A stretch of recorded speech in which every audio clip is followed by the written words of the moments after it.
Hey guys, it's Ukulele. Welcome back to my channel. Today we are talking about chapter 5 of my Harry Potter rewrite fanfiction. So we start off this chapter with Marge. Now, Marge has had a really hard week, you know, as an abuser who's destroying a child's life. And she is very upset to wake up and find that the servants are not subservient to her anymore. They are rebelling against her, and the reason why the servants are all of a sudden not cooperating with her is not an emotional reason. It's not because they're trying to, you know, stand up to her for Harry's sake or anything like that. It is simply because of economics, actually. In the 19th century, the household, i.e. the servants, belonged to the estate, not to the family that owned the estate. As such, when you sold an estate, you sold the servants along with it. So the servants went with the house, not with the family. As such, because the servants just found out that Harry actually owns the house, they realized Harry is actually their boss and not the Dursleys, which is why they're kind of rebelling against the Dursleys. With Vernon gone, Harry, even though he's a minor, is now technically the owner of the house, and so they serve him. But then Vernon comes back to the house because he gets out on bail, and they're kind of in trouble now because they have been rebelling. They've rebelled against the current owner of the house, which is the Dursleys, until something happens to Vernon. Until Vernon is actually in prison, they still technically work for the Dursleys, which they're not exactly happy about. But you'll notice in this opening scene that it's not just Marie that acts this way, it's also Sean, it's also Alfred, and it's also Rose. She's kind of instigating all of this, instigating the servants to kind of stand up against her family because she is distancing herself from them, as she does not really see herself as one of the Dursleys. And we see more and more of that throughout this chapter, through Rose's perspective of Harry, by her seeing him as this beautiful, innocent child that needs to be protected, which is kind of ironic considering that she's a child herself as well. Rose is about a year younger than Harry, and yet she sees herself as the protector of him because she's of a higher social status. Now this is about to change. When Rose leaves the Dursleys, she leaves her social status behind, meaning she loses her power to protect Harry. This means that her character development is starting to go down a road where she's having to negotiate her power situation and negotiate her relationship to Harry because it's been through such a change. She went from being his protector, his guardian angel, to not really knowing how she fits into his life. We also get a hint of kind of the damage that Harry's been through in the past few days. I don't like it whenever books and TV shows like pick up from a character who's been through hell and they like don't have a hair out of place. I don't like that. Harry has been through hell in the past few days. He hasn't showered in days. He hasn't been able to really get a good meal in. He's had a few bites, but he hasn't really had a good meal in a few days. He hasn't had very good sleep in a few days. I mean, he's been unconscious because he literally fainted because he's so exhausted and starving and all of that stuff. So the past few times he's slept has been because he's lost consciousness, not because he has gone to sleep. So that has started to take its toll. Rose checks on the bandage on Harry's arm, and she finds that the cloverleaf birthmark that was on his hand, which isn't actually a cloverleaf at all, it's a Triskelion, but they don't know that yet. That symbol was on the inside of his right wrist, and now it's gone. It's gone missing, and instead there is a mark on the outside of his right wrist, which is the lightning scar. I don't like the emoticon lightning bolt thing. I don't like it. I think it's too simplistic, and I don't think it's realistic.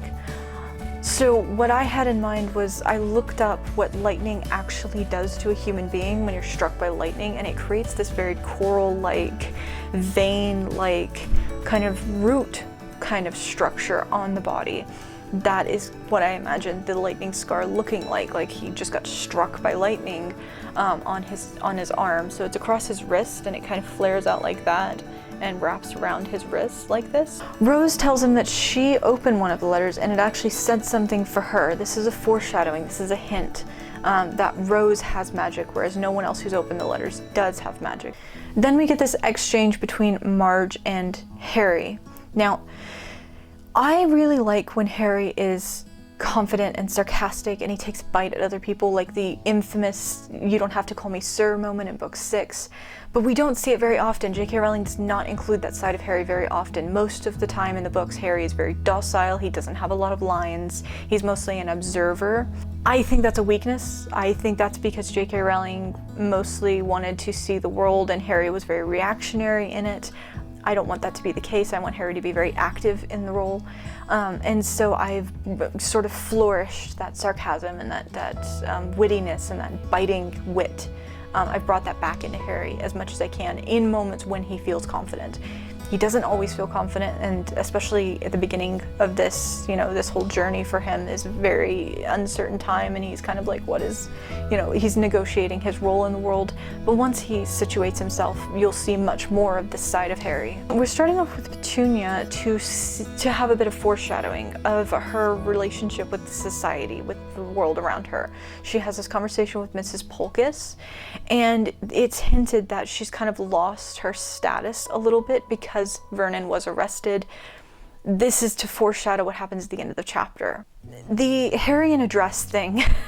I know some of you may have been reading that and you were like, what the hell is this?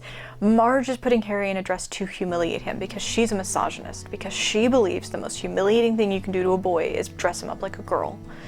And she's doing it so that she can torture him in broad daylight, and is wearing a ridiculous number of layers in order to create the feminine physique.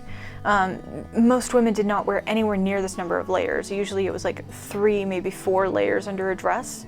This is excessive. He's wearing I think 8 or 9 layers under this dress to create the physique, the form of a woman. One of which is one of Petunia's corsets. Now Petunia is a rail thin, super thin woman. So putting a corset that is fit for a woman of that size onto a teenage boy, that's completely unfitted. That's absolutely a horrible fit. That's like putting a size 3 shoe on a size 5 foot.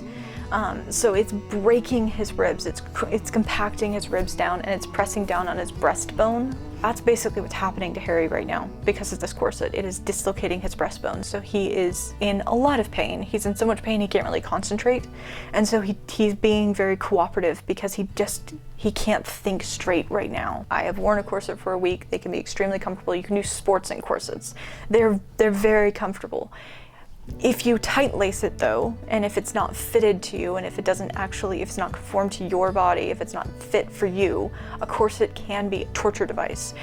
And so she is putting him in women's clothing for the humiliation factor, and so that she can do things like break his ribs in front of everyone without anyone knowing about it.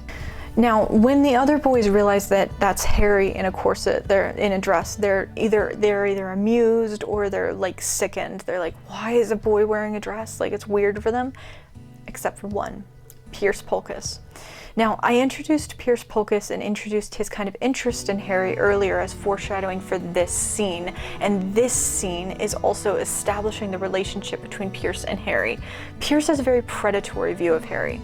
He sees Harry as prey, and he attacks Harry and goes after Harry and wants to dominate him and control him because Harry is the one servant who doesn't obey him. He's the one servant who stands up to him and doesn't just do whatever he wants.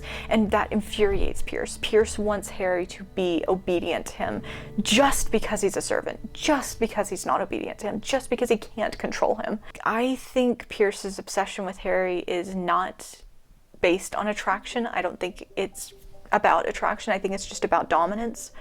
And so I think he's straight. He just has he has a fixation on Harry. He has an obsession with Harry that is all about dominance.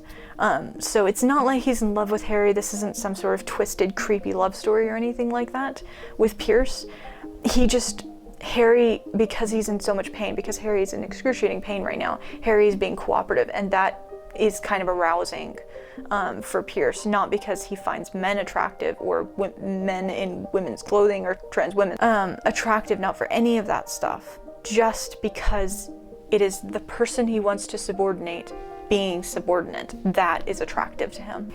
Scene change, we switch over to Rose again, and Rose is breaking out of the nursery. She is outright, she just doesn't care anymore. She's breaking her stuff, she's ruining her room, she doesn't care.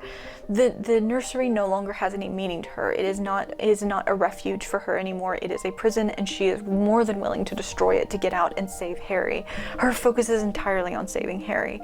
And she's very much not only breaking the physical things in her nursery, but breaking her connection from her family in breaking those things and breaking out of the room. At the end of her little escape, she is aided by the appearance of the officer character, who comes and says, "Hey, I'm here to help. I am Harry's fairy godfather, and I'm gonna save him from his evil relatives. You want to help?" And she's like, "Yeah." Since Dudley's date is the only one who's not there, and the other boys, their dates are there, they leave off, and Dudley and Pierce take Harry upstairs to find out what's under that dress and find out how far Marge went. Of course, this scares Harry because he realizes they want to take his clothes off, and he's afraid of what's going to happen, and his fear kind of escalates to the point where it breaks. This is the first time that Harry's accidental magic kicks in a very physical, recognizable way. This is the first major incident that's Harry. He's had some minor things before, like the accidental apparition onto the roof and, his hair and all of that, but those have been very minor things. This is a big thing. His magic is going haywire, and it thrusts off everything that's on him, and everything he's wearing attaches itself to Dudley and Pierce. In order to subdue them and protect him. So his magic is saving him in this situation by using the only thing that it has access to, which is the clothing that he's been put into. Once everything's off, Harry can finally breathe. His ribs are definitely broken, so he's struggling to breathe, and he's struggling to focus and everything. But in this moment, his vision is clear. Now, it was hinted previously in this scene that he can't see clearly because he doesn't have the glasses on, but his vision has suddenly cleared. His magic is clearing his vision for the sake of survival. This is survival instincts, 100%. His magic is like, you need to survive, and the only way to get out of this is for you to see. I don't have the glasses, so here you go, your vision is cured. Now, I have not decided if I want his vision to stay cured. In my mind, I did not imagine James to have glasses. I just didn't. I don't know why, but I've just never imagined James with glasses. I think it's because he's a pureblood, and I just imagine his magic being strong enough to not have glasses. For Harry, in my version, he was not born with impaired vision. That is something that happened to him when he was 3. Because of the spell that was done, which will be talked about in the next chapter. What happened with his vision and that spell and everything, and explaining the Triskelion and all of that stuff is next chapter. But this is not a birth defect. He was not born with impaired vision. So what I had in mind was that his magic is curing him here, but I don't know if it's gonna stick. I don't know if his vision is going to go bad again and he's going to need glasses for a little while, at least until he's old enough to fix his eyesight, maybe in book 6 or so. I don't know, and I would love to know your opinion, so please put it in the comments below if you think his glasses should make a comeback, if he should have glasses when he's at Hogwarts for at least the first 5 books, or if you think he should go without glasses. I don't know, I kind of see him both ways. I don't know, I haven't decided, and I would really love to hear other people's opinion about the matter. Harry runs out of the room with Dudley and Pierce and goes into the servants' staircase. And there, his clothes are magically transformed, not by him, but by the officer who is with Rose, who finds him in the staircase. Now, what his clothes are transformed into, basically, are kind of ancient Chinese undergarments. Now, there is a reason why Remus Lupin was masquerading around as an officer, which he then explains. But one of the things I want to explain about Remus that we see very quickly from almost as soon as you meet him is that he tends to speak in paragraphs. He is a long-winded character. He is very teacherly, and so he tends to take the opportunity to speak in these long sections rather than being kind of dialogue style. And he reveals that he's actually been in the area to take Harry since May. So he's been hanging around for months. When Remus saw the state that Harry was in, we saw the way that the Dursleys have been treating him for 10 years, he decided to get revenge. Now, in the books, Remus is never described as vengeful. This is something I added to his character. I feel like after everything that Remus has been through, especially after spending 10 years basically on the run from Death Eaters, I feel like that would have hardened him and would have made him kind of harsher. I will not pretend to be an expert in Chinese culture. I will not pretend to be an expert in ancient Chinese martial arts methodology or anything like that. But one of the things that I do know is that Chinese culture did not look down on revenge. In fact, they saw it as honorable. You were supposed to avenge people who died, who you were close to. If they were murdered, you're supposed to get justice for that person. And Remus has spent the past 10 years living in China, living in that culture, living in that methodology, learning martial arts for the sake of protecting Harry so that he can protect Harry better. So he's acquired some of that culture in many different ways, in his clothing that you see throughout, from this point forward after he gets out of the officer uniform, to the way that he holds himself, the way that he sees things, the way his worldview is very influenced by that world. And so he decides to get revenge immediately. He has no hesitation whatsoever. But he's not acting like a fugitive. He's not doing this outside of the purview of the law. He has gone to the ministry and made his case and said, look, this is how they're treating him. I would like to put an end to it. And the ministry has agreed to support him in his little revenge plot. Which he shows whenever he says that his government is working with him. He's not working against them. So the ministry is well aware of the situation. Now, I pointed out before in a previous video that there's something hinky about the way the ministry is handling the Dursley house. That hinkiness is the fact that the ministry has had to stay away, they've had to back off from Harry. If the ministry were watching a house that supposedly only has muggles in it, that would raise alarms, that would raise a red flag to the Death Eaters who are still integrated into the ministry as spies, that there's something weird about that house, there's something magical about that house, and then they would have found Harry. So the ministry has had to be completely hands-off with the Dursleys. They've had to back off completely and not uphold justice and not do accidental magical reversal, any of that stuff. They've had to completely back off of Harry, which is why they haven't shown up. But now that Remus is going to take Harry away, the ministry can step in again, and they can actually enact, law and justice and everything. But by this point, the damage is already done. I mean, the Dursleys have spent the past 10 years abusing Harry, and so it's not as simple as like a one-time punishment. It's going to be something bigger. I mean, in our world, whenever you abuse a child, you get like 10 years at least in prison. So that's kind of what they had in mind, that they would arrest the Dursleys and put them all in prison. But for Remus's argument is, well, they're muggles, they should go to muggle prison. I can make them go to muggle prison. And so they're working with Remus to send the Dursleys to muggle prison without raising any eyebrows, without making anyone, wonder what's going on in that house, without making the muggles wonder what is happening.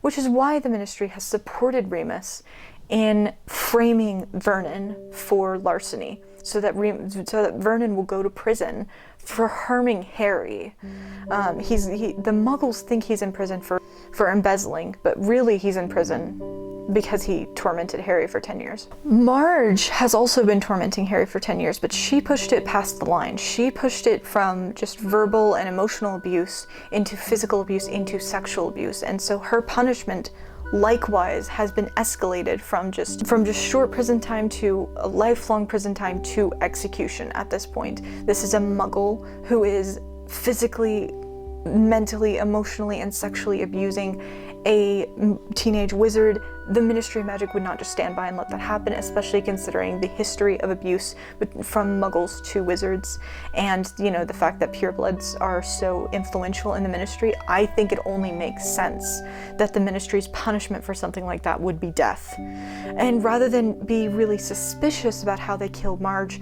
Remus's solution is, well, what if she got infected with rabies like her husband did?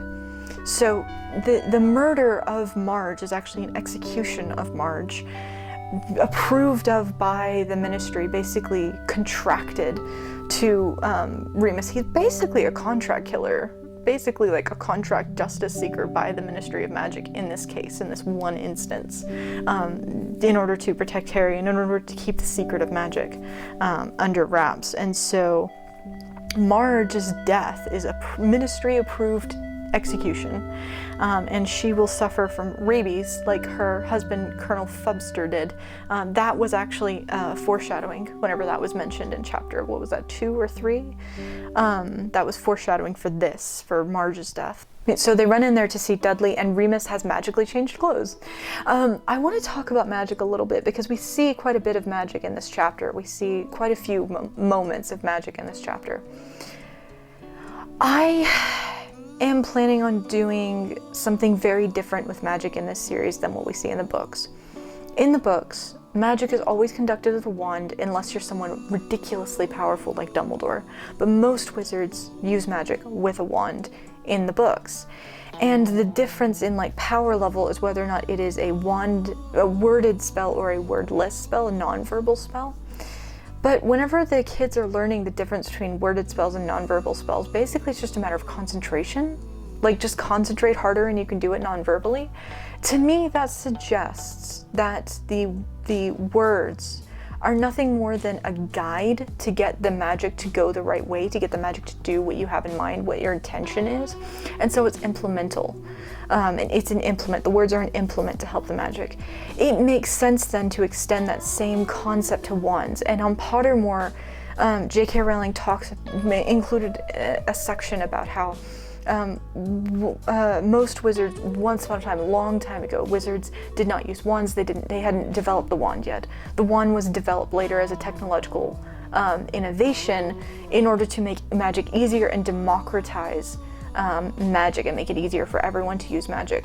In this, I have set it up as a sort of tiered system. So wizards start off with implements and they are weaned off of them throughout their education. So that's the reason why Remus isn't using a wand here. He's been weaned off of it. He's learned how to do magic without it. He owns a wand. And for really powerful magics, he still needs a wand. But he doesn't need it for daily little stuff, like changing clothes, like conjuring clothes. He's figured out how to do that enough. He doesn't need a wand for it anymore. At this point, Remus explains how Rose has magic. Now, this is something I invented, just like how I completely invented the character of Rose. One of the things that I know some people have commented on in previous videos is that they want there to still be a mystery to the magic of how, where magic comes from and everything. I don't. I actually think that's a huge flaw in a metaphysics. If you can't explain where magic comes from in a world, that seems to me like an oversight. For me, I've been trying to figure out where magic will come from in the Harry Potter world. I love the idea of it just being natural, it just being something that exists in the world. I don't have a problem with that at all. The question just arises, how do wizards get magic? And why do only certain wizarding families have magic? Where does that come from? Where's that relationship being established? I decided that it makes sense there to be multiple ways, multiple, methods for wizards to get magic. And one of those methods is transference of magic, for a wizard to transfer magic into a brand new Muggle family, and that Muggle family therefore gaining magic. So that's what happened with Rose, basically. When James and Lily died, Lily gifted all of her magic that was left in her after fighting Voldemort to Harry in the hopes that it would form a shield around him and protect him from Voldemort's magic. James did the exact same thing. So the two of them, before they died, gave Harry all of their magic to protect him from Voldemort. But that much magic wasn't necessary. All of that magic on top of Harry's own natural magic, it all just created a sort of bubble. And that's what saved Harry from the killing curse. Because all of that magic was more than enough to accomplish the task to save Harry from all of this magic on top of his own magic. There was kind of an overflow that happened afterwards where the excessive magic that Harry didn't need anymore, that hadn't been used up by protecting him, needed somewhere to go. Remus had in mind that he would put Harry with the Dursleys, and because of the blood connection between Harry and Petunia, that magic would flow into Petunia, and that she would have enough magic passively, maybe not as a witch, maybe just as a squib, but she would have enough magic at least to sense danger and protect him that way. Maybe not in a direct way, maybe not enough to wield a wand or anything like that, but maybe just enough to keep him safe in a more defensive way. That was the plan, at least. However, things didn't go according to plan because Petunia did not care about Harry. And so that connection between them, it needed more than blood. It needed more than just them being blood related, especially considering that they were only blood related kind of secondarily, because Harry and Petunia are only related through Lily. Harry is not the descendant of Petunia, so I felt like it wasn't strong enough. It needed something to solidify it, and that would be love. But Petunia didn't love Harry, and so that connection never happened, and so she didn't get the overflow. Someone who did love Harry, though, was Rose. And because Rose was the only one who loved Harry, and no one else loved Harry, and because she was a baby, all of that excessive magic that was basically overflowing from Harry ended up flowing into Rose, and so she acquired magic through that way. Now, because she acquired magic this way, this raw transference way, her magic is unstable, which is why it explodes into things like the zoo incident and the Marge incident. Her magic is not as easy to use as other wizards. It will be harder for her to learn spells, it'll be harder for her to learn how to harness her magic because of the fact that it is so explosive, because of the method that she gained magic, and that will be part of her development as a character throughout the series. But she is a witch. So as Remus says, she is in every respect Lily's heir, not just because she looks like Lily, which happened because of the magic that connects the two of them. Her looks kind of gradually evolved to look like Lily because she was the heir of Lily's magic, but also because of the fact that she has all of Lily's magic. So Remus is like, okay, it's time to go now. Let's go. And so he grabs Harry and Rose and they run off. Rose doesn't even think about it. She leaves immediately with Harry, and in the carriage, she, points out that she never really felt at home with the Dursleys. She always felt like she was different from them because of the magic, and she always felt more connected to Harry because of the magic. And so to her, Harry is her family. She's been breaking away from the Dursleys for years. Things like, her destroying the nursery and her fighting against them and her, turning the servants against them, was all part of her breaking away from the Dursleys. So for her, it's a pretty clean cut. She will miss them because they were her family, but it won't be nearly as intense as if she had loved them, because she really doesn't think the Dursleys were capable of love. Sean and Marie get in the carriage and leave with Harry, Rose, and Remus, so they are departing with them. There will be more about Sean's family. In case you're wondering, Sean's surname is Fig, as in Arabella Fig, as in from the books. He is her son, so that relationship will be explored later, and what that means for his magic and everything like that, if he has magic and all of that. So that's coming. Marie is just a normal muggle, though. She's just a muggle. She's just Sean's girlfriend. So she leaves with them. Chapter 6 will be up Friday night, Saturday morning, just like all the others. So I'm glad I've been able to stay so consistent with the chapter uploads, considering that these videos have been kind of all over the place a little bit. We're moving along well, so I will see you guys next time. If you like this project, please give this video a like. If you are looking for more videos about this project, please give it a subscribe, and please comment down below. I will see you guys next time. Bye!